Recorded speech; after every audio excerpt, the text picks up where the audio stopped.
Hey there, Scorpio. It's me here, Krystal Clear, happy to deliver to you November 2024's reading, and it's your season. We jump into Scorpio season this month, so happy birthday to all the October Scorpios watching.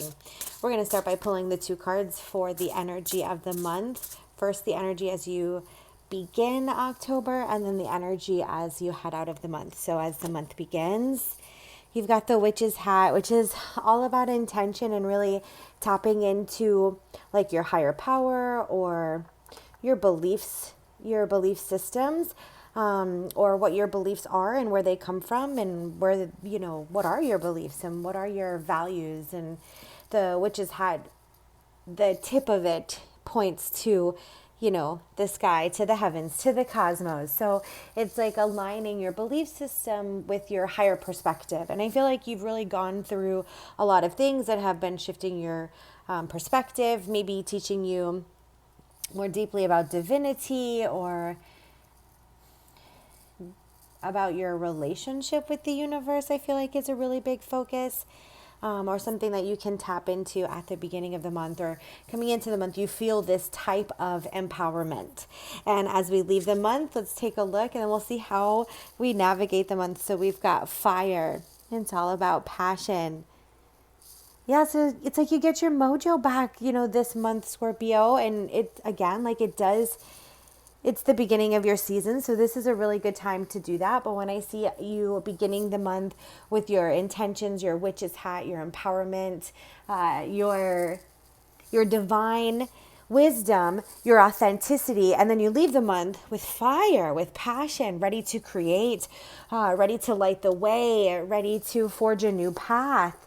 That tells me you get your mojo back this month. So we are going to pull 4 cards here to see how the month goes, but this feels like a really great month of empowerment and a good shift of the tides, right? We ebb and flow, and there are harder chapters, and then there are some chapters that are a little bit lighter for the month of October. And hopefully moving forward, hopefully it's a sweet season for you, Scorpio, that feels a little bit lighter. So let's pull those tarot cards and see what we have. 3 of Wands. So nice, all about adventure and looking forward to things and new adventures. We've got the Ace of Swords, so great enthusiastic communication. 2 of Cups, ooh, a lot. Good partnerships, relationships, and connections. And the Page of Wands, yeah, like feeling,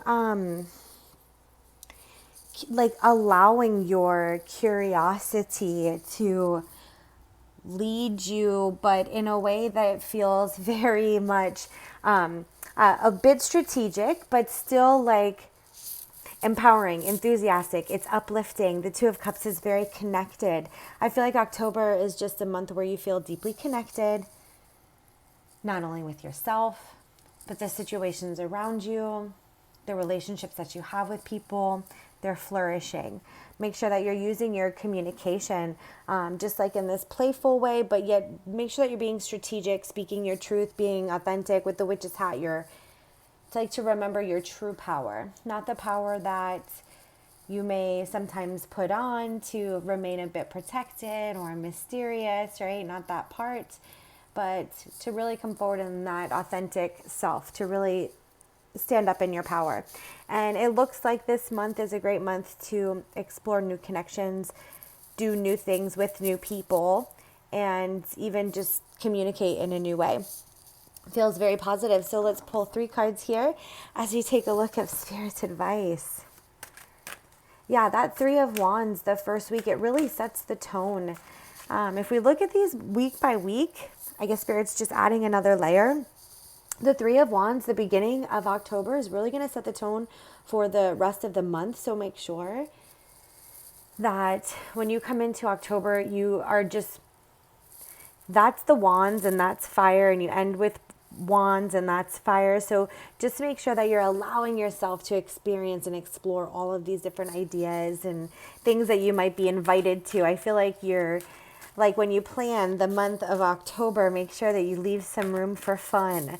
And that 3rd week, yeah, either meeting someone new for those of you who might be like single and dating, either you meet someone new or you just come into a deeper connection with someone that third week.